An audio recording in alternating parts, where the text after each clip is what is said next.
Hello, Misfits. This is Kate. And this is Kevin. Welcome to Horrorwood.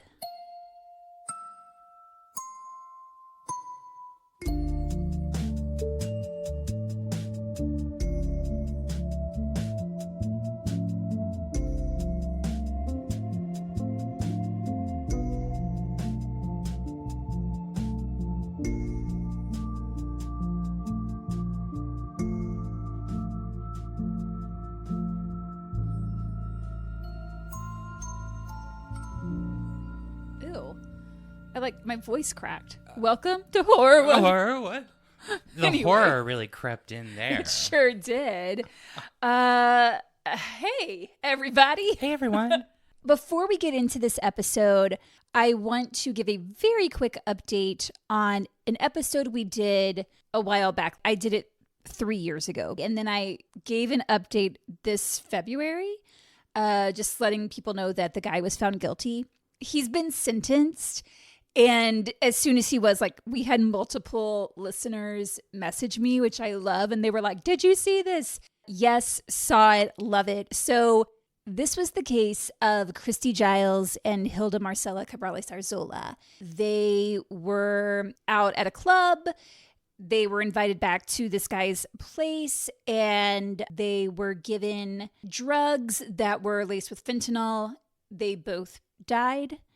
And these two guys disposed of their bodies by dumping them on the sidewalk, essentially, of hospitals. So that's just a quick refresher. If you don't know what I'm talking about, you can go back and listen to those episodes. But David Pierce was found guilty in February. He was just sentenced to 146 years to life in prison. Damn. Just in case he lives super long, he's still not going to get out. Right, in case he defies all human logic. Exactly. He was sentenced for 7 sexual assaults and the fentanyl-induced murders of those 2 women. And after he was arrested for those murders and under investigation, that is when they discovered that he had committed numerous drug-facilitated sexual assaults against multiple women between 2005 and 2021. So all 7 of those victims testified at his trial, and he was, like I said, found guilty and put away for life. Now, his accomplice, Brant Osborne, he has not been sentenced yet. His pretrial is scheduled for November 18th, so that's coming up. That's your update there. I was planning on doing a whole little mini episode on it, but I thought I've already done this update and you guys know the story if you've been following us. So just wanted to give that little bit of good news to us that guy, he's done. Out of here. Bye. All right. If you listened to last week, you know that we completely forgot to mention our Patronians. Yikes. So we are going to do that right here, right now. Right here, right now. Hey. Anywho, we want to say thank you to David Patterson. Thank you, David Patterson. Thanks for joining, David. We're glad you're here. Glad you're part of the Patreon. We love it. Love you. I don't think we've shouted him out before. His name sounds familiar. It does sound familiar. I don't know if we've shouted him out, but you know what, David? You know, even if we did, here's another one. Yeah, because we love it so much that you're a Patreon. Exactly. Or a Patronian. You're not a Patreon. That's a company. Next up, we've got Scarlet Rose Cook. Ooh, Scarlet Rose Cook. Scarlet Rose Cook, thank you so much for signing up on our Patreon, getting those bonus episodes, getting those ad-free episodes. We love to see it. Yes, we love it. And then we have Holly. Holly. Like, will you holler at someone? No, I got it. Okay, I just thought you were going to keep going. No, I was just going to say that. Anyway, Holly, thank you so much for signing up. Holly signed up for a month, a little trial, dip your toes in. Dip your toes Test in. the water, see if you like it. I almost said see if you like it. We're in sync. We're in sync. We got it. Simpatico. So thank you, Holly. We hope you stick around. And even if you don't, that's okay too, because we're glad that you popped on in here for a minute. And last but certainly what? Uh-oh. It's my episode, so I got to get my words out. Right. Last but certainly not least, Jody Hannah. Jody Hannah. Thank you so much, Jody. We really appreciate it. We appreciate all you guys. Yeah, thank you so much. You support the podcast. You support us. It helps us get these stories out. Get these stories out. Get them out of here. Get on out. Tell them. And we want to tell you that we got some exciting news that we weren't even aware had happened. Yeah. Which is that we got our very first feature on Apple. Apple Podcasts. Which is amazing. That's so cool. Apparently, we were featured for the entire month of October as part of like their Halloween themed shows to look out for.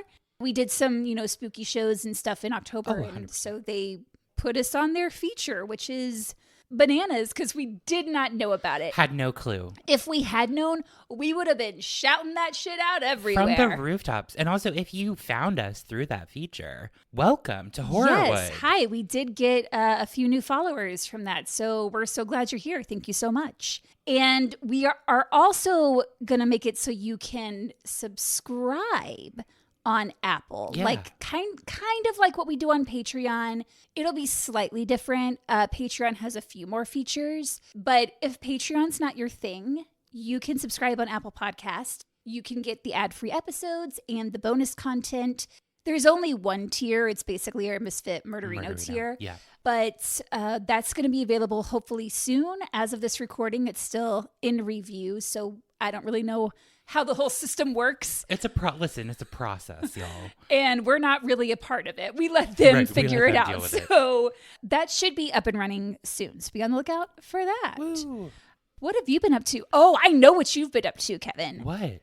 You went to go see the live show of My Favorite Murder. Oh my God, that's what I was going to talk about. Well, let's do it. Oh, I've been wanting to hear how it went. So good. First of all, they were at the Chicago Theater, beautiful venue. They did 2 shows that day. One was at 7, one was at 9:30. Oh. I went to the 9:30 I one. knew you would. It was crazy though, because I've never seen a double show day at the Chicago Theater. So when Spencer and I went, when we got there were lines wrapped around the entire block that were like snaking through. So it was quick. Like they were pushing people in there, getting people through security. Yeah. And we were in the balcony. The seats were really great. And then Karen and Georgia came out to enormous, rapturous applause. Raucous. Yeah. And it was so cool to see them. I just having listened to them for years. Almost a decade. Yeah. Just to see them in person. They wore gorgeous dresses. They had a set that looked like they were sort of in someone's living room or with a screen. And I guess I can tell you what they talked about. It's not like they're going to talk about it again because they did city-based shows. Okay. So they were only covering stuff from Chicago. I don't know if you should mention it. Did they give any No, they didn't say not to. Well, anyway, I'll just say what one of them was. Okay. Georgia did the story of what inspired the play Chicago that then became the musical. Which was so cool. Yeah. And they brought out a Chicago jazz lady. Oh, a Chicago jazz lady. I forget her name. She had sequins on and she sang a song that Toddle and Tat. It was so good. Oh, cool. There were multiple things happening. It was just so much fun and they're so funny together. I had the best time. Awesome. Matt and I celebrated our 12-year anniversary. Oh, I didn't know. Well, that's okay. You're not in this relationship with us. But I watch it unfold. No. That's amazing. Congratulations. Yeah. Thanks. And so we had a nice dinner and just did really nothing. We went to bed at probably 9 and lived our best lives. You're let's see who can go to bed the earliest. Yeah. Hey, 12 years. No, it was a lot of fun. So yeah, that was my last couple days. Good. Yeah. I love it. All right. Well, hopefully, I was going to say hopefully you love this episode, but it's not really one to love. Okay. So right at the top, I do want to say content warning for discussions of rape, sexual assault, and suicide. Jesus Christ. Yeah, it's a tough one. Okay. November 16th of this year will mark the 30-year anniversary of the death of Linda Sobek. And so that's kind of why I wanted to do it right now, because this anniversary is coming up and there has been a lot of stuff lately simply because of that. So it was pretty easy to find a lot of information. It was exactly 1 week before Thanksgiving. November 16th, 1995 was a Thursday. And 27-year-old Linda Sobek began that morning the same way she did every morning, talking on the phone with her mom. Linda and her mom, Elaine, were really close. They spoke on the phone every day, sometimes multiple times a day. That morning, Linda was about to leave for a photo shoot, and she didn't want to be late, so she said, "Mom, I gotta run, but I'll call you when I get back from the shoot." But Linda never called her back. No. And sadly, Elaine never heard from her daughter again. Linda Elaine Sobek. So Elaine is her middle name, not to be confused with Elaine, her mom. Her mother. She was born on July 9th, 1968, and grew up in Lakewood, California, which is roughly 20 miles south of Los Angeles. Oh. She was the youngest in a small family. She had an older brother named Steve, and then her parents, Bob and Elaine. Okay. Growing up, Linda loved the outdoors. She loved to go camping, loved the beach, and she was about as low maintenance as you could get. Like, she never wore makeup. She was just kind of a go with the flow kind of kid. Hey, I like it. As I mentioned, Linda and her mom were really close. Elaine described her daughter as somewhat shy and a little bit clumsy. Oh my God. I fell twice. Friday? Yeah, Friday. I mean, I'm not shocked. I don't know what you want me to say. I don't know. I came out of the bathroom. SJP walked in front of me and then wouldn't move like a brick. So it was either like smash the kitty or fall to the ground. You couldn't step over her? Well, I stubbed my like foot on him and I like went down. This is all happening instantaneously. Instantaneously. Got it. He didn't move. And I did. And I did. And I fell flat on my face in my bedroom. Then later that day, Kevin, I was in the kitchen cooking some salmon for dinner. As one does. As one does. I had filled the ice trays, but I had spilled a little bit. Sure. And so I went to feed the cats, and I slipped on the water and just went down on my knees. I'm so sorry. I'm in pain. Still? A little bit. Oh. It hurt. Anyway, I understand being clumsy. All right. When Linda was in junior high, Elaine thought that she could use a little help in overcoming her shyness and becoming more confident.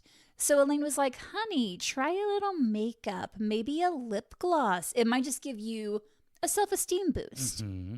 Elaine also suggested Linda get into modeling. Oh. Now, Linda was pretty tiny. She was only 5'4", barely over 100 pounds. So Elaine wasn't thinking, my girl's going to walk the runways of Paris. Like, that's not where her head was. Okay. But she thought modeling could give Linda the tools to be more outgoing. So she got her set up with a modeling agency. I feel like this could have gone one of two ways. Either Linda was going to come out of her shell and thrive, or the pressures of the modeling industry were going to hurt her self-esteem and possibly become a detriment. Yeah. It turns out Elaine's instincts were right. It seemed like Linda was made to be in front of the camera. Oh, wow. She loved it. And she quickly realized this is what she wanted to pursue for a career. That's amazing. So in high school, she started competing in pageants. She started getting small modeling gigs. And soon those jobs led to bigger photo shoots. She started appearing in magazines. Then in 1988, when she was 20 years old, she auditioned to be a Raiderette, a cheerleader for the Los Angeles Raiders. Football. Oh, thank you. You're welcome. You were like Raiderette, and I was like, the look on your what face. Kind of off-brand rockette are you talking about? The look on your face was priceless. You were like, what? What? The NFL. Thank you. The Raiders are now in Vegas, but then they were in Los Angeles.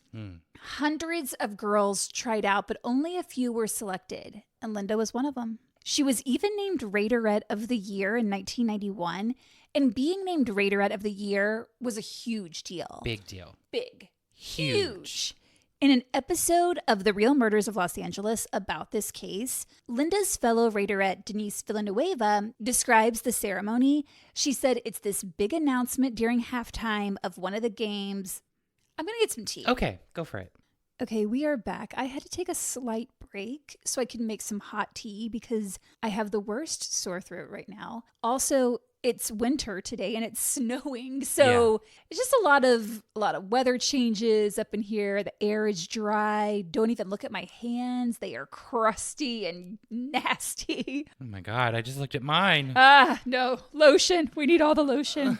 All right, so we were talking about how she became a Raiderette. She was named Raiderette of the Year in 1991. Huge deal. And in an episode of The Real Murders of Los Angeles, I think this is where I left off. Okay. Denise Villanueva, who was a friend of hers and a fellow cheerleader with her, described the award ceremony for that honor as like this big celebration. They made a big announcement during halftime of one of the games. There were roses, there were photos. Like, it's a big honor.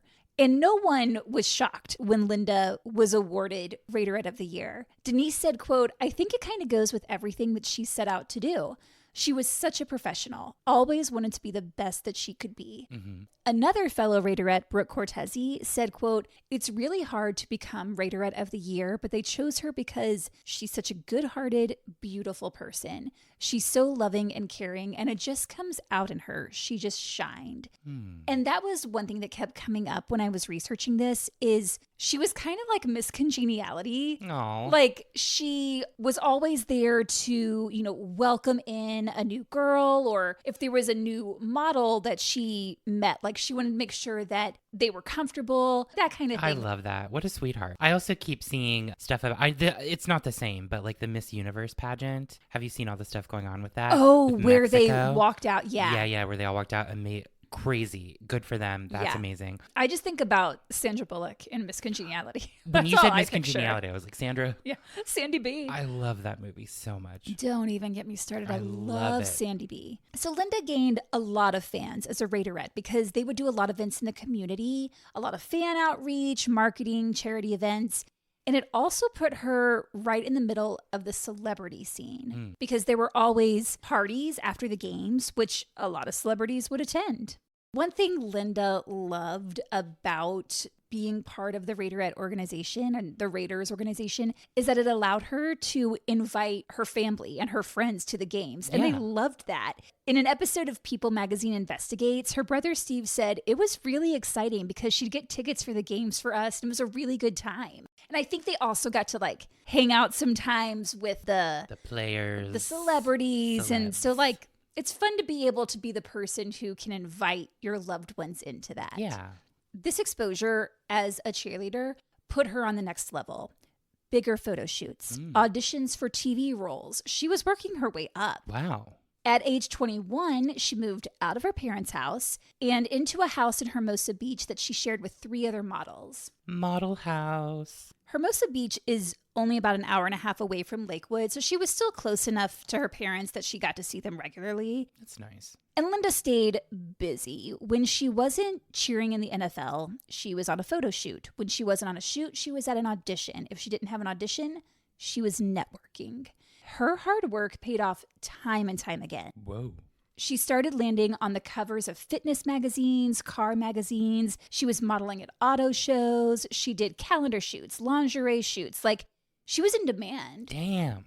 Fellow model Angelica Storm said, quote, "It was very glamorous, but the work was not easy. We had to be perfect at all times." Oh my God. And I've seen clips of like, I think it's the Dallas Cowboy cheerleaders. Mm-hmm. That's a team. Okay, thank you. I needed you to validate that. Like, is that right? Is it right? But there's like a cheerleading reality show where they like try out. Oh, I feel like I've seen something about this. I've seen clips of that, and it's it is so intense. Like the way that they treat them, the way that they have to act and be and consistently be on top of everything and look a certain way. What's wild is that it pays practically nothing. I was going to say they make barely any money doing it. Yeah, it's barely minimum wage. Yeah, that's disgusting. It's wild. We need to look at that. Especially for the amount of time that they are required to commit to. Because not only are you doing rehearsals, you're doing games, you're traveling with the team, I think that they do that. They do all this outreach. They have to be at charity events and like, I mean, it's a huge commitment, and they're not really getting any monetary compensation for that. And I think there was some law that happened in 2014, I want to say, where they had to start getting paid more, but it's still really, really still low. Not good. Yeah. And back in 88, 89, 90, when Linda was doing this, pennies. Pay cheerleaders. They're great. So there was all this pressure to be perfect. And Linda was the quintessential California girl. Mm-hmm. Blonde hair, blue eyes, tan skin, perfectly straight white teeth. And she knew that if she didn't maintain that image, it could cost her, like literally cost her. She would lose jobs over it. Right. So she was super health conscious. She worked out constantly. She had a membership at Gold's Gym in nearby Redondo Beach, and she was there just about every morning, sometimes twice a day. Damn. And she was very aware that a model's career has an expiration date. But she was okay with that because modeling wasn't her end goal anyway. She ultimately wanted to be an actress. And she would tell her family, I'm going to be a star one day. I'm a star. Sipping on gin and juice tea. No, that just reminded me of when I was in high school and rode the bus. One of the girls that got off at the same bus stop as me, she was like a year or two older and like way cooler than I was. And she used to sing that song, like rolling down the street. And I had no idea what the words meant, but she would like sing it as we're walking down the street together, and she'd be like rolling down the street, and I'd be like, yeah. I had no clue. I was like, what's gin and juice? All right. I believe it was 1993 when Linda decided to leave the Raiderettes. I think she just wanted to focus more on modeling and acting, but she kept in contact with those she'd worked with as a cheerleader. She kept in touch with everyone. Agents she'd met, photographers she worked with, magazines she'd done photo shoots for. She knew how to network. Good. And that's such especially back then, I don't know if it still is, probably, but that's so hammered into you when you are, and I'm only speaking from my experience in LA in the early 2000s. You have to play nice with everyone. It's networking. It's who you know. It's, make sure that you're always on, essentially. I mean, I wasn't even in modeling when I was out there, so I can only imagine what it was like for Linda. But there is this sort of unspoken, I don't want to say rule, but this idea that there are thousands of girls that will take your place if you are not constantly working, constantly making those connections, keeping in touch with people. And there's also this idea of you don't turn down work. Like, why would you turn down a paid gig? This is your career. And if you don't want to do this, someone else is going to come along and take your place. Like, that is hammered into you, or at least it was back then. I mean, I was there early 2000s, so just a few years after this. And that was definitely what I was constantly being told. Like, oh, you don't want the job? You don't want the audition? Okay, well, I know 100 girls that do, so step out of the way. Yikes. When really what I feel like we just in general, and especially in industries like that, need to be telling women in particular is it's okay to say no. Yeah. It's okay to turn down a job. You shouldn't feel like you're going to lose your entire career over it. So just wanted to put that up there. That mentality is scary. Yeah. Professionally, all of Linda's efforts were paying off for her, and her success continued to grow. Personally, however, she had some struggles. Okay. More than anything, she wanted to get married and have kids. Oh. That was truly her dream. Sure. And her brother Steve, who was 5 years older, married his high school sweetheart and started having kids pretty young. And I think when you have that in your family where like a sibling is having these major life milestones, naturally it makes you think more and more about yourself and like where you are in your own life. She wanted a marriage and kids so bad that I think she sometimes overlooked the fact that maybe she and the guy she was with weren't compatible. But she would fall hard and fall fast. Okay. She dated all types of guys, from the average Joe to celebrities. She dated actor Lorenzo Lamas. What? Yeah, for like a little bit. And he was hot stuff at the time. He had done Falcon Crest, and then after that, he was on a series called Renegade. So he was on Renegade when they were dating. And he's still acting. I mean, he's not like, he's still alive. Sure. He's still acting. But yeah, I just thought that was crazy. That's awesome. Johnny Dodd, a staff writer for People magazine, told People magazine Investigates, quote, "She always believed that this was the one. This was going to be Mr. Perfect. And then in the end, she'd end up having her heart broken." And this is where we see another side of Linda, a more troubled side. Oh, shit. According to multiple sources, when Linda was just 17 years old, she attempted suicide. No. I will say I don't know if I can verify that. Sure.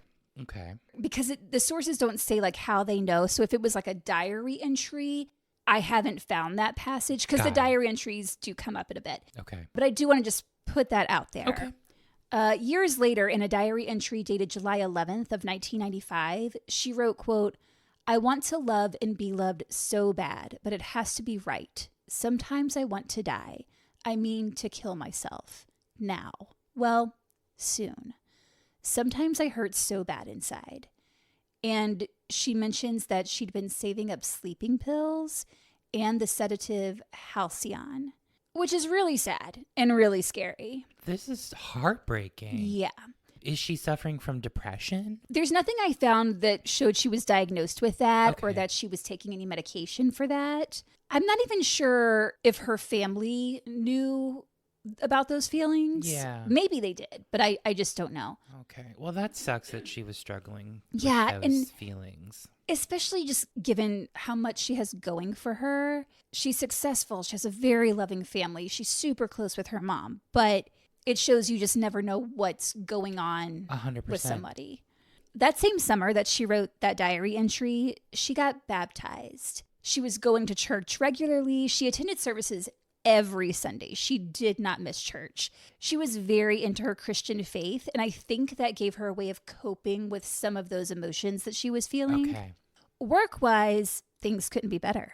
A few months later, in November of 1995, in addition to posing for calendars and magazine covers, she was called in for the TV series Married with Children. Oh, damn. Which was a huge show at the time. That was a big hit. On November 16th, she was scheduled to report to production. Some sources say the appointment on the 16th was an audition. Other sources say she had been cast in the role and the 16th was her wardrobe fitting. Got it. In Clifford Linebacker... Oh, I don't think that's his name. I think that's an autocorrect. Hold on. Clifford Linebacker? Yeah, I think it's supposed to be Linedecker. Okay. Okay. That's a football ref, right? Isn't that one of the people? Oh, yeah, that's one of the people. So in Clifford Linedecker's book, Death of a Model, he writes that Linda was, quote, especially enthusiastic about the costume fitting for the popular television show Married with Children. She had lined up a small part on the Fox sitcom and was hopeful it would lead to a breakthrough for her as an actress. And the fitting wasn't her only appointment that day. She had a photo shoot in the morning and then a rehearsal that evening for a 1940s fashion calendar, shoot that she had coming up. So she was a busy gal. And she would often do that. She would sometimes do like multiple shoots a day. The morning photo shoot had come up last minute. The photographer had called her up that day. So when her mom Elaine phoned her at 10:30 a.m. for their daily chat, Linda told her mom, "I'm so sorry. I can't talk right now because I just got a call for a photo shoot and I don't want to be late. I've got to run." But she said she'd call her that evening when she was home from all of her appointments and let her know how it all went. And Elaine was hoping to work out the details for that weekend because she was hosting a barbecue. And I think she just wanted to get a sense of Linda's schedule, figure out when she'd be coming over, that sort of thing. But as I mentioned at the top of the episode, Linda never called her back. As Linda left her house, she told her roommates she was going to a photo shoot for a car magazine and her day was pretty packed, so she wouldn't be home until that night. She had plans to meet a friend for lunch that day, but she called them and canceled once this photo shoot came up. She wasn't one to turn down work. And it was a photographer she'd shot with before named Charles Rathbun. They'd actually done multiple shoots together. Rathbun specialized in car photography, so he'd sometimes hire models to pose next to a car for like an auto magazine or what have you. He worked for Peterson Publishing, which is a major automotive magazine publishing house. Like they do Motor Trend. Ooh. Like they do the big ones. Car mags, bro. Whoa, man. Hey. Look at those wheels go. I mean, not to say that like... I'm not making fun of people who like cars. I mean, it sounds like it, but you love what you love. I think you're making fun of yourself for not knowing about cars. Yeah, that's it. Thanks, Kate. Rathbun was highly sought after when it came to automotive photography. He was really good at his job. And for obvious reasons, he and Linda both worked within the same professional circles. They met in 1992 at an auto show, and Linda, who was a go-getter, a businesswoman, she approached several of the photographers there to introduce herself and make connections that she hoped would turn into jobs. Yeah. And it did. Hey. Rathbun hired her for several shoots. He landed some of the top photography gigs in the city, particularly when it came to car shoots. Got it. Well, he knows how to take pics of them cars. Just a couple of weeks before their scheduled shoot on November 16th, they ran into each other at another auto show. I think a lot of time had passed since they'd last worked together, so they're both at this auto show, and Linda approaches him like, oh, hey, good to see you. And they caught up for a couple of minutes and exchanged information, and they were both like, okay, let's keep in touch. Typical industry networking encounter. And I think him running into her there is maybe what put her top of mind for the photo shoot on the 16th. Mm-hmm. I don't know if another model was supposed to do the shoot but canceled, and that's why he called Linda so last minute. Or maybe he had just decided that morning, oh, I wonder if Linda is free. Either way, Linda agreed to the shoot. It was for a new Lexus SUV that wasn't on the market yet. Hello? She quickly threw a couple of outfit changes in a bag, along with some makeup. She put her hair in curlers, said bye to her roommates, and left her house in her white Nissan sedan to go meet Rathbun.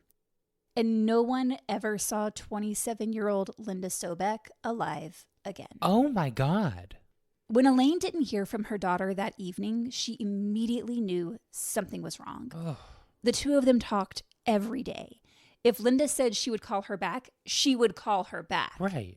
Elaine jumped into action. She began calling Linda's friends and roommates, girls Linda had cheered with as a Raiderette, asking if anyone had seen or heard from her, but no one had. So she called Linda's agent to find out if they'd heard from her. Maybe she booked another gig for later in the evening. Not only had Linda's agent not heard from her, but she told Elaine that Linda missed her appointment for Married with Children. So Elaine asked, can you tell me more about the photo shoot she had this morning? Like, where was the location? What was it for? Mm-hmm. What was the photographer's name? And the agent told her, we didn't book Linda on any photo shoot this morning. What?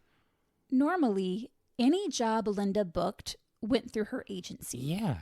But for some reason, maybe because she'd worked with Rathbun before, maybe because she didn't want to turn down a paid gig, she had agreed to this job. He had just reached out to her directly. Okay. And because it was so last minute, she didn't share the details of it with her roommates or her mom because she was just like hurrying to get out the door. Mm-hmm. So no one knew where she was going or what his name was. Elaine is panicked. Linda had recorded a voicemail message that morning stating she was going to be gone all day and that she wouldn't be reachable by telephone because she was doing a photo shoot in a remote location. Linda's family, I think, tried to tell themselves that Linda was just out. Maybe she met up with some friends, anything to ease their minds. But Elaine was like, I know my daughter. Something's wrong. Yeah. Yeah. It's always in those moments when the people closest to you are like, no, something is wrong here. Yeah. The next morning, which was Friday, when Elaine tried calling Linda again for their daily chat and still didn't get an answer, she called the police and filed a missing persons report. And some people think you have to wait like 24 or 48 hours to file a report. You do not. You should actually file the report the minute you think that someone is in danger. Okay. A police officer cannot deny your request to file the report. They can sit there and tell you like, oh, she'll turn up. Oh, she's probably with friends. They can say that. But if you say, no, I want to file a report, they have to do it. Once Elaine filed the report, the police alerted other law enforcement agencies as per protocol. They sent out her photograph in a description of her white Nissan. Word is traveling quickly that Linda is missing, and her friends stayed in contact with Elaine, offering to help in any way that they could. They printed up flyers with Linda's photo and information and offered a $20,000 reward for any information. They distributed something like 53,000 flyers. Oh my God. That's wild. That's a lot of flyers. Denise Villanueva, who I mentioned earlier, she was the Raiderette with Linda. She also happened to be the media spokesperson for the Raiderettes. So she says to Elaine, if you want, I can send out a press release. And without hesitation, Elaine was like, yes, do it. Do it now. So Denise titled the press release something like Model and Former Raiderette Missing. She was like, I needed to grab the media's attention so they'd run it. And she was able to attach the case number from the police report since Elaine had filed that. I never would have thought of a press release for a missing person. Yeah. It's kind of genius. It's great. That's a really great idea. So Denise faxes, because it's the 90s, this press release out to about 30 media outlets, and they picked it up immediately. By that Saturday, Linda's face was all over the news. This also made the police department sit up and take notice, because now they couldn't just write this off as like, oh, an adult woman hasn't called her mom back. Mm-hmm. You know, this is turning into something major. Right. They started getting maybe 100 calls an hour. Whoa. So they had no choice but to assign detectives to the case. Good. Well, that got some shit done pretty quickly. Yeah. So that, I feel like, is a lesson for all of us. You use every outlet you've got. You go wherever you can and do whatever you can. And if some officer tells you, oh, there's nothing we can do right now, that's not true. That's not true. You can. Yeah. Lieutenant Mark Wright was in charge of the Investigations Bureau in the Hermosa Beach Police Department, and Detective Raul Saldana also worked the case. One of the first things they did was look into Linda's relationship history to see if anyone stood out to them as someone who might have had a problem with Linda. Mm-hmm.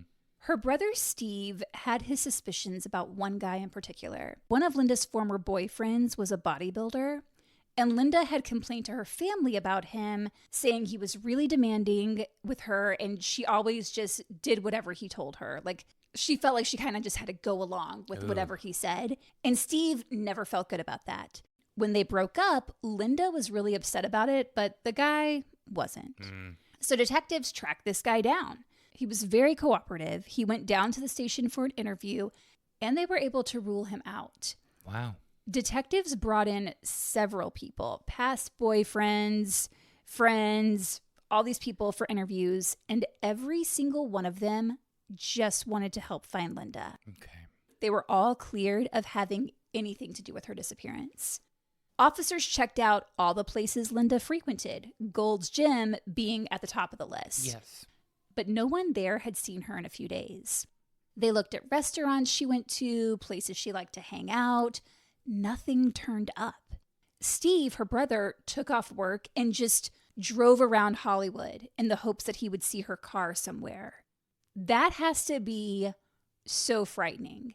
And also, like, especially in a city as big as LA, to just be driving aimlessly, hoping you spot a white Nissan sedan that belongs to your sister. Like, I feel like you have to do something to feel like you're doing something. Yeah. But the feeling of like helplessness and hopelessness is probably overbearing. I can't even imagine what that feels like. I also can't even imagine what Elaine was going through. She's in a couple of these documentaries, and you can't help but just feel for her. Like, you just want to give her a hug. In one of the documentaries, I don't remember which one it was, but she said, quote, I just want her to walk through the door. Yeah. Investigators didn't know where to turn. All the calls coming into the police station led nowhere. None of her ex-boyfriends were considered suspects. No one knew where that photo shoot was that day, where she went missing, to know even where to begin searching. Right. And then they got a break. Oh, shit. On Tuesday, November 21st, a man named Bill Bartling called into the Hermosa Beach Police Department. What's Bill got to say? Quite a lot, actually. Oh, wow. He requested to speak to Lieutenant Mark Wright, since that was who he'd seen on TV. Mm-hmm.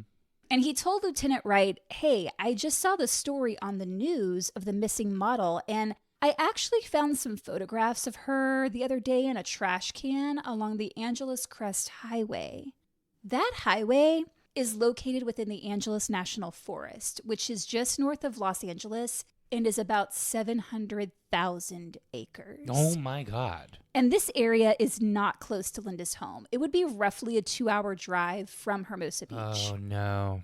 This caller, Bill, said he'd been assigned community service. He had a lot of unpaid parking tickets and he just couldn't afford to pay it. So he made a deal where he could do community service, and he was assigned to go along that highway and empty all the trash bags. Got it. I was like, what was he doing digging through the trash? Yeah. So he would take the trash bags from the cans, then take them to the dumpsters at their ranger station. Cool. And in one of those trash cans, he found several photographs of who he now knew to be Linda. He decided he liked those photos. Oh. He was like, wow, she's hot. I think I'll keep these. And he put a few in his backpack before continuing on with his community service. A couple of days later, he saw Linda on the news and was like, holy shit. Oh, fuck. He took the photos down to the station to show police, and they immediately had Bill accompany them to the location where he'd found the photos. He did have a moment of, shit, my fingerprints are all over these. Like, this doesn't look good for me.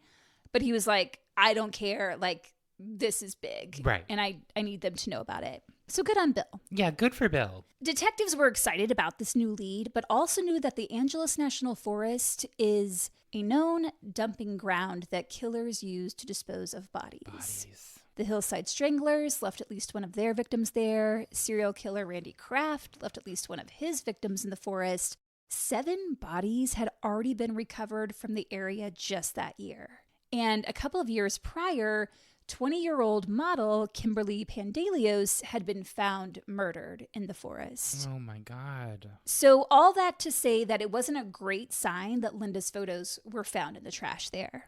Bill took detectives to the exact trash can where he'd found Linda's pictures, but by the time they got there, the trash can was empty. Lieutenant Wright called the ranger station in the forest and learned all the trash cans had been emptied into those large dumpsters behind the station, and he was like, cool. Can you tell me when those are getting picked up? And they said, in about 10 minutes. And he was like, don't touch them, we're on our way. Yeah. So investigators raced to this ranger station. There were 4 large commercial dumpsters, like those big boys. Yeah. All of them full.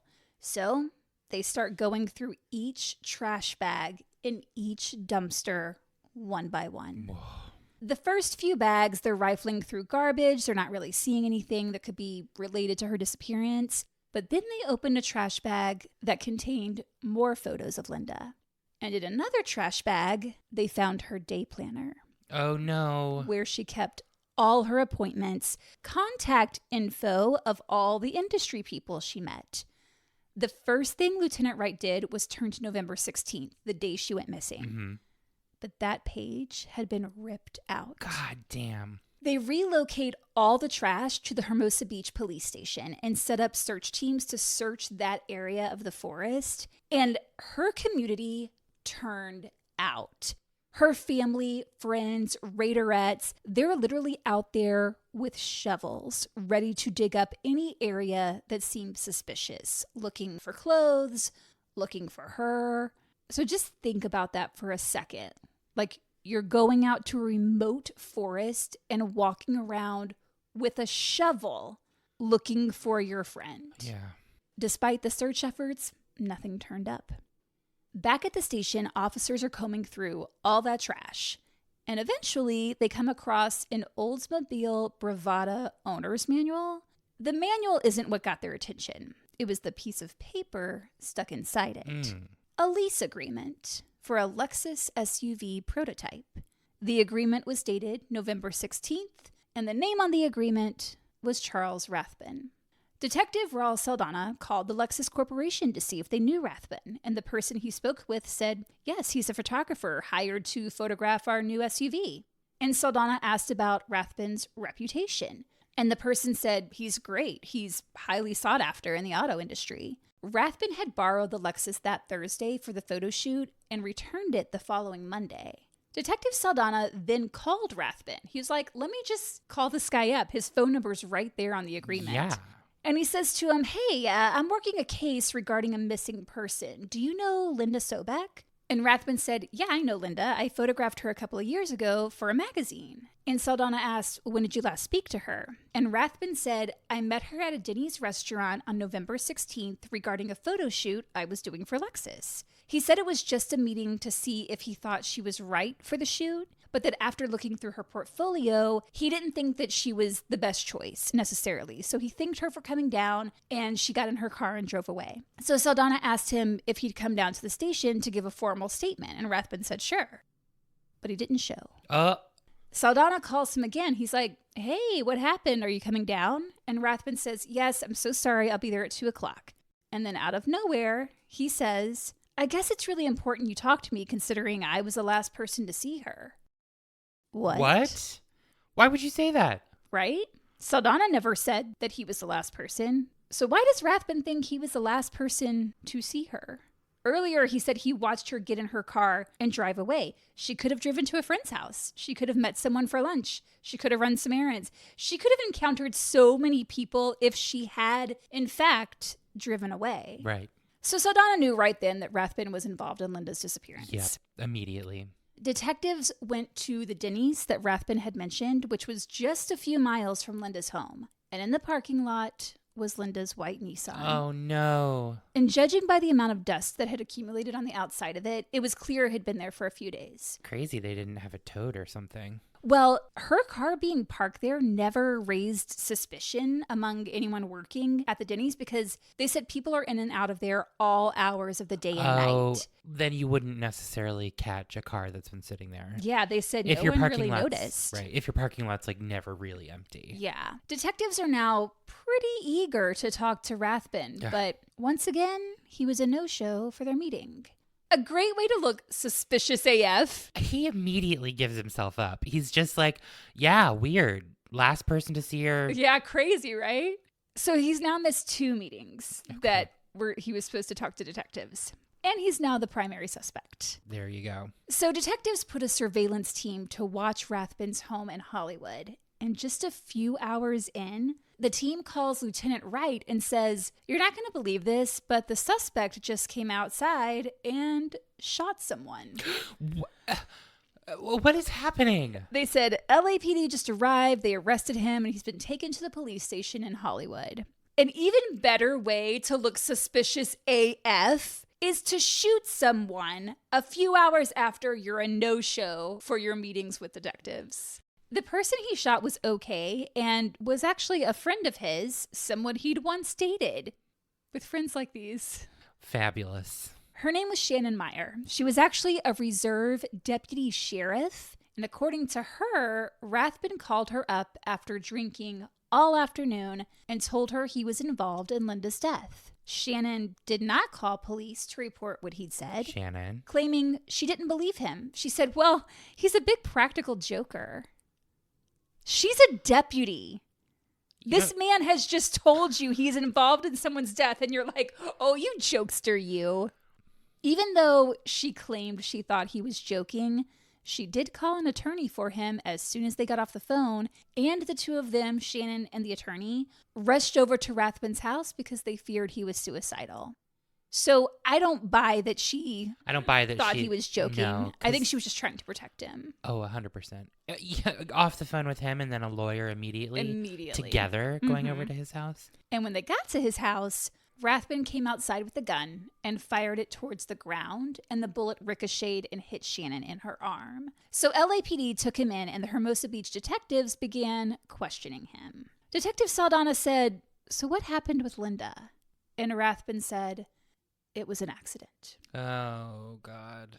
Rathbun said that when he met Linda at the Denny's, she rode with him to the location of the shoot, which was at the El Mirage dry lake bed, which is not in the Angeles National Forest. It's about 40 miles away in the Mojave Desert. So he didn't decide she wasn't right for the shoot and then watch her drive away. He says, actually, I drove her out to the location. He took a few photos of her in front of the car and then told her he wanted to get some shots of her in the car doing donuts in the dirt. So like driving around in circles to kick the dirt up. That sounds like fun. It sounds weird. I don't know any modeling gig where a photographer would ask a model to essentially do stunts. Yeah, you probably want to have a coordinator for that. Yeah, because doing donuts with a car would definitely be considered a stunt. And there are stunt performers known as precision drivers who were hired specifically for that kind of job. Not a swimsuit or a fashion model. No. He said that Linda didn't know how to do what he was asking, so he said, all right, I'll show you. He gets in the car and begins doing the stunt, and he told Saldana and Wright, quote, that's when I accidentally hit her with the car, and I think I killed her. Oh my God. Saldana said, are you sure she died? And Rathbun said, yeah, I'm pretty sure. He said, I tried to revive her, then I panicked and buried her in the desert. Rathbun agreed to take detectives to where he said he buried Linda. By this point, it's nighttime. It's pitch black out in the desert. They're following Rathbun's directions, but he just kept leading them to dead ends. And after 6 hours, the search turned up nothing. Yeah, something is off about all of this. Detectives booked Rathbun at the Hermosa Beach police station that evening, and the next morning, they informed Linda's family of his arrest. It was Thanksgiving Day. No.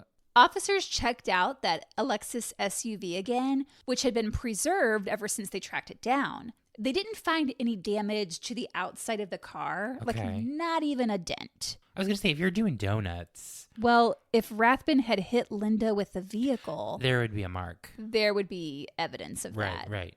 Their next step was to get a search warrant for Rathbun's home.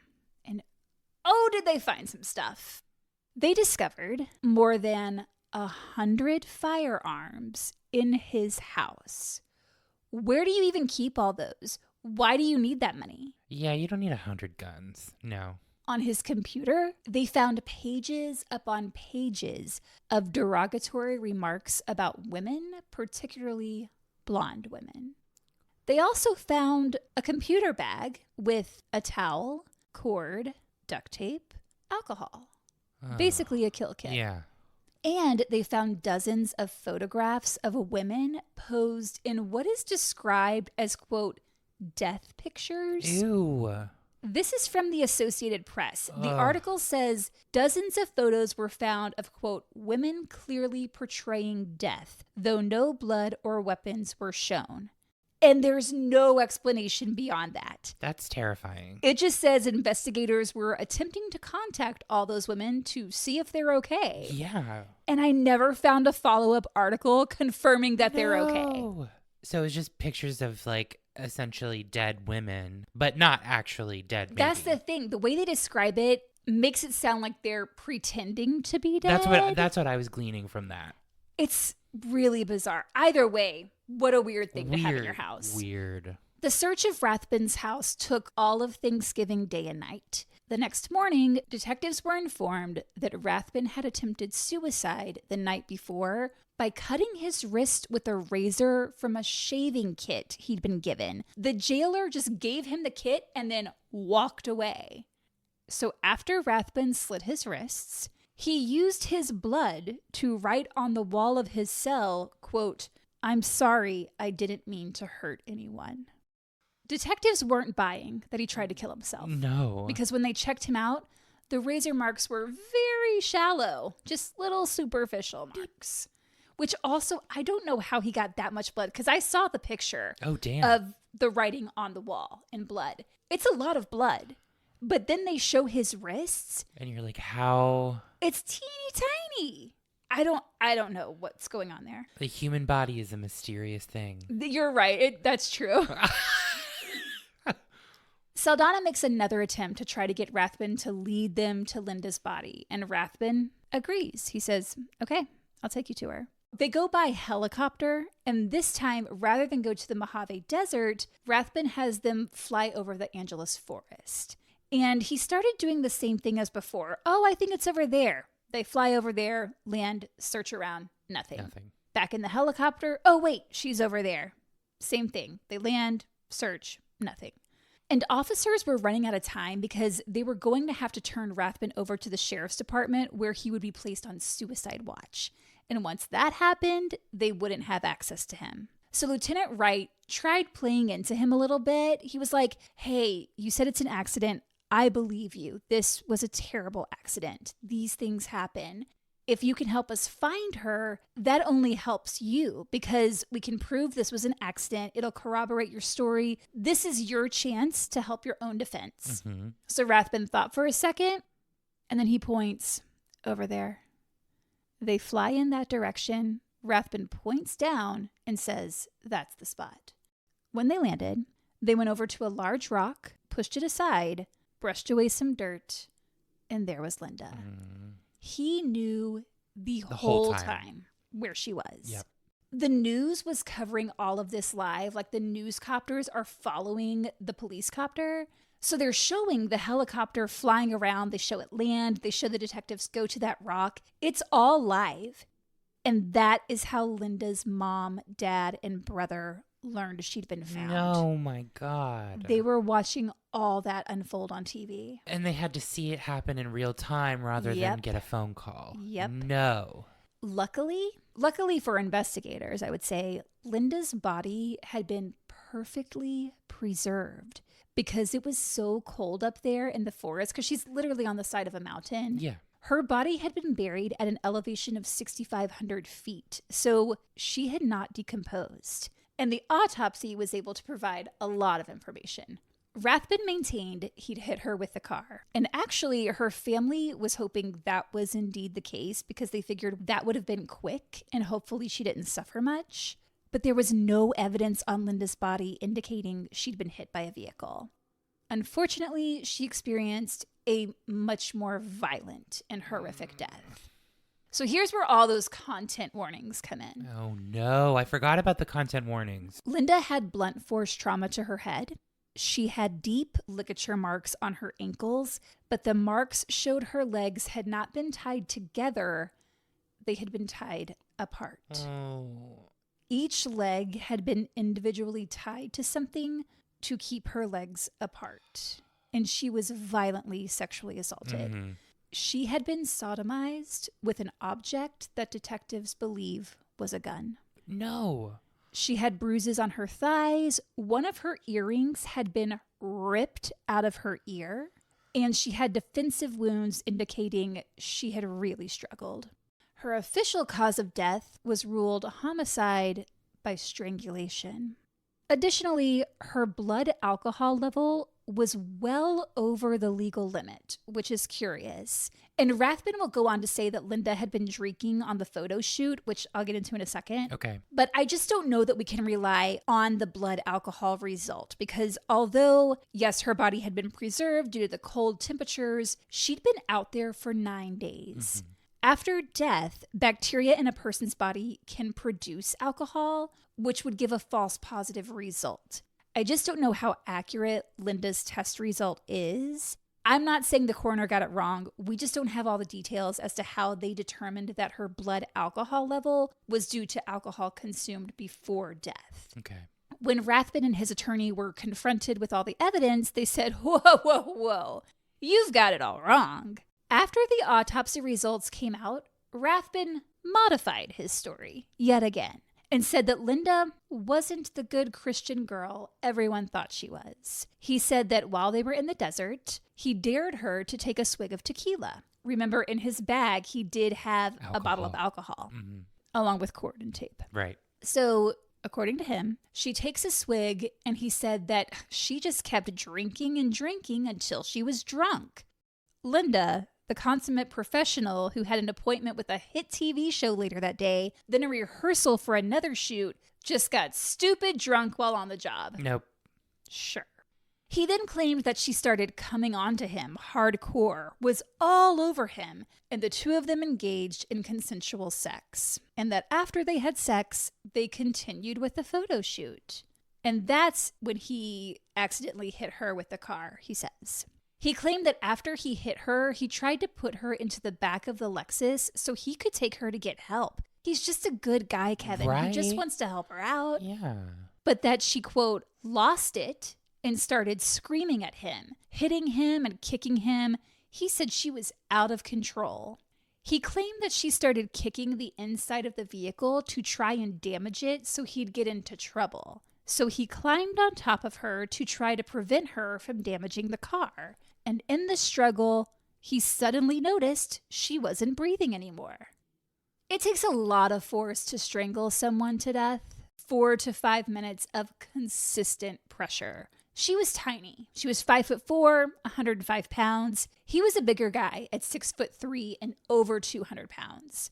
She likely would have lost consciousness within about 10 seconds. So she would not have been fighting back at that point. So for him to say that he was trying to subdue her and oops, all of a sudden he noticed she wasn't breathing, that's bullshit. No. Because he would have had to have his hands around her neck for at least 4 minutes. For 4 minutes, yeah.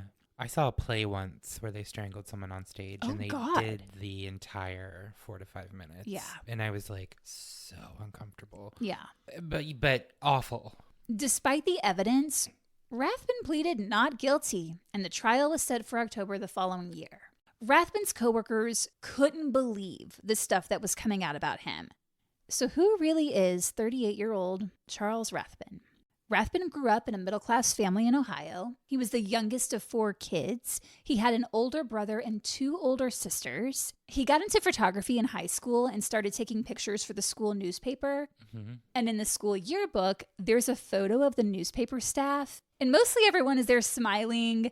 And then there's Rathbun, who just has this stern expression on his face. Yikes. He went on to attend Ohio State University, and while there, he got a job working at a Kroger's, which, for those unfamiliar with Kroger's, it's just a grocery store. I love Kroger. That's what we have in our area of the United States. So it's like in the, One of his coworkers was a 21-year-old woman that he befriended. One day in the summer of 1979, he asked her if she could give him a ride home because he'd gotten a flat tire. She was like, sure, no problem. They talked about his photography a bit, and she was just getting interested in photography, so he was like, well, do you want to come into my apartment? I can show you some of the pictures I've taken recently. And she said, okay. Once inside, he immediately attacked and raped her. Oh my God. She filed a police report stating that he, quote, forced her to the floor, removed all her clothing, told her he didn't want to hurt her, but would kill her if she made any noise. He had a bench trial in which his attorney argued that it wasn't rape, they had consensual sex. This coworker of his, the woman, she was married, by the way, and they're trying to say that she just randomly decided to have sex with the guy after agreeing to give him a ride home. The judge, a male, was like, yeah, must have been consensual, and returned a verdict of not guilty. That's disgusting. Yep. The following year, Rathbun dropped out of college and moved to Michigan, where he began working as an assistant for an automotive advertising photographer. His boss said, quote, he was a nice enough guy. There was just something a little bit different about him. It was just an anger that would come out from time to time. If something frustrated him, he might pick up a piece of photo equipment and throw it across the studio. That's more than just a little anger coming out from time to time. That's an issue. But then others said, Charlie's great. He's one of my buddies. He's really social, loves rock and roll and adventure movies. He's not a bad guy. In the late 80s, Rathbun moved to LA, got a California license in 1989, but by 1995, that license had expired.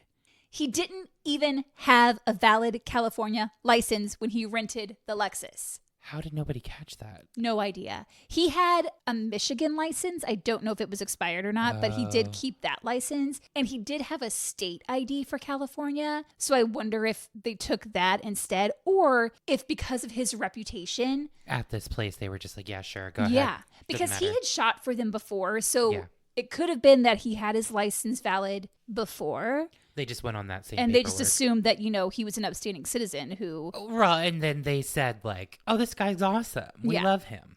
Journalists and photographers that worked with him in California said that he was, quote, very mild-mannered, a guy's guy, one of the boys. Gross. But that he didn't have great relationships with women. And after he was arrested, several women came forward stating that Rathbun had made them uncomfortable. And some said he had asked them for sexual favors and was pretty aggressive and pushy about it. They said, quote, he didn't like to take no for an answer. Oh, yeah, yuck. That one model I mentioned earlier, Angelica Storm, she talks about an incident where she was modeling for him and then he pushed her up against a wall and was starting to assault her. And she ducked down under his arm and ran out. And she told everyone, she was like, that guy's messed up. He's a creep. That is not a good guy. We need to get this guy on blast. But she said no one paid any attention to her. God damn it. Well, and then it goes back to what you were talking about earlier, Kate, with, the whole mentality of you have to play nice if you want to keep your job. Exactly. So people are probably like, oh no, he's successful. He's great. Like, let's just leave him alone. Yeah, everyone is protecting everyone in his circle. Yeah. Others reported strange behavior. His next door neighbor in Hollywood said that Rathbun, quote, came and went like a ghost at odd hours of the night and planted trees in his backyard during the wee hours of the morning. What? Which I'm like, are we sure he was planting trees? Yeah. Are there bodies under those trees? Did anyone dig up that backyard? Oh, no. Rathbun's family stood by him and supported him, and his brother played a significant role in his defense at the trial. Just before the trial began, Robert Rathbun, his brother, who was an attorney, claimed he went out to the desert and found 5 rolls of film that would prove his brother's innocence. What? He said that Charles had instructed him where to find these 5 rolls of film from that photo shoot that day that would prove that he did nothing wrong. He said, quote, Charles instructed me where I could find the film, and I consider myself an amateur photographer, so I developed the rolls myself. Let that sink in. Months have gone by since Rathbun's arrest. A woman has been found murdered, and just before the trial, Robert comes up with these rolls of film and decides to develop them himself. Yeah. Doesn't turn them into police as evidence, doesn't even mention this. So that's odd. That's really strange. The first 4 rolls were seemingly from the photo shoot in question, based on what she was wearing, but she looks uncomfortable in the pictures. Like, she's not smiling. Her expression looks like she's concerned. It's weird. The 5th roll of the film was double exposed, and it showed the body of a woman who the defense claimed was Linda, posing in very sexually explicit positions in the car. They were trying to prove that the sex was consensual by saying, look, she undressed for him, she's letting him take these photos, but you don't see a face in the photos.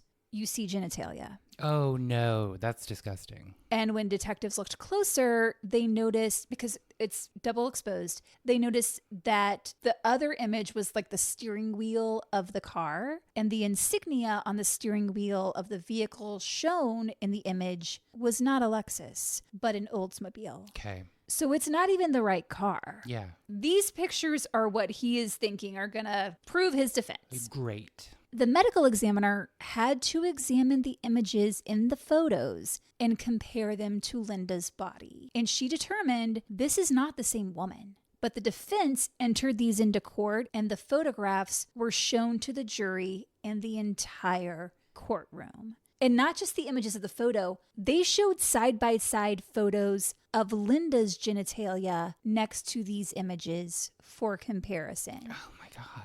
Her family has to sit through all of this. Both her parents and her brother had to witness Linda be put on display. Yeah. Criminalist Heidi Robbins, a witness for the prosecution, stated the body in the photos that Robert Rathbun presented did not match that of Linda. She also suggested the photos were a fake. When Robert was asked to present the maps his brother gave him in order to find the film canisters in the desert, he said, I don't have them anymore. I destroyed those. However, Robert was never charged with anything. What the fuck? Yeah. That is just that's weirdly bizarre. Yeah. The fact that he's an attorney and he did this and then he wasn't charged. He's not disbarred. Like he suffers no consequences. No consequences. The defense also read portions of Linda's diary in court, trying to show that she was in a vulnerable state of mind, that she was troubled, possibly suicidal. Like, they really put her on trial, but there were enough witnesses to deliver damning testimony. 2 models testified that a year before Linda's death, Rathbun complained about her and called her a bitch and said, quote, she's got what's coming to her. Oh, no. Furthermore, Auto Week publisher Leon Mandel said that the Lexus photo shoot was to photograph the vehicle in a rural setting, not a desert, and the shoot wasn't supposed to include any models. He planned this. He planned this 100%. This was premeditated. Yeah. And the jury agreed. Rathbun was found guilty of first-degree murder and sexual assault and was sentenced to life without parole. Thank God. Police believed he might be a serial killer and suspected him in other crimes, but they were never proven. And some of those cases, like the Kimberly Pandelios case, were solved where it turned out to be a different killer. However, there are 4 women who claimed they were sexually assaulted and nearly strangled by Rathbun prior to Linda's death, but the judge ruled that authorities couldn't introduce their testimonies into evidence. So who knows how many victims of his are out there? That's terrifying. If that guy, Bill Bartling, hadn't been going through the trash and found those photos, I don't think this case would have ever been solved. Yeah. Thank God for that guy. Yeah, between Linda's family and friends getting the word out early and Bill finding those photos so that he sees her picture on the news, that is what solved the case. Yeah. In 1998, there was a show called The New Detectives, and they did an episode on Linda's case. Anthony Zuiker, I'm not sure how it's pronounced, was watching, and some of the key pieces of evidence really jumped out at him, and he said a light bulb went off. It gave him an idea for a scripted TV series. He said he poured himself a glass of Cabernet and started writing. And 3 days later, he had the script for CSI Crime Scene Investigation. Oh my God. Which aired on CBS, and it was inspired by Linda Sobek. Whoa, I had no idea about that. Yeah, I didn't either. CSI, when it came out, I mean, it's still on, right? Yeah, different iterations of it. Sure. I mean, there's all kinds. There's all kinds, but when it first came out, it was like the show. Yeah, so that is the case. Oh, man, Kate. Linda Sobek and this Dr. Jekyll, Mr. Hyde butt wipe, Charles Rathbun. Yeah, what a fucking asshole. Fuck him. Ugh. Rot in prison. He is. If you would like to comment on this episode, you can do so on Instagram, Facebook, YouTube, or Spotify at Horrorwood Podcast. Or you can send us an email at horrorwoodpodcast@gmail.com. And you could be like David, like Holly, like Scarlett, like I'm going to find it. I want to say JD, but that doesn't sound right. Jody. I mean, that was close. JD Jody. I get it. You can pop on over to Patreon at patreon.com/horrorwoodpodcast. Don't do murder. Just don't do murder. Yeah. And if you feel uncomfortable in a situation, leave. Get out of there. It's okay to say no to a job. Unfortunately, because of how he did this and brought her into a remote location, he was her only transportation. Like, once she was in that car, she did not really have a chance. But if you ever feel uncomfortable in any kind of work situation or social situation, it's okay to leave. It's okay to say no. It's okay to say no to a job. If it doesn't feel right, don't do it. It probably isn't. And that's all. Well, damn. Yeah.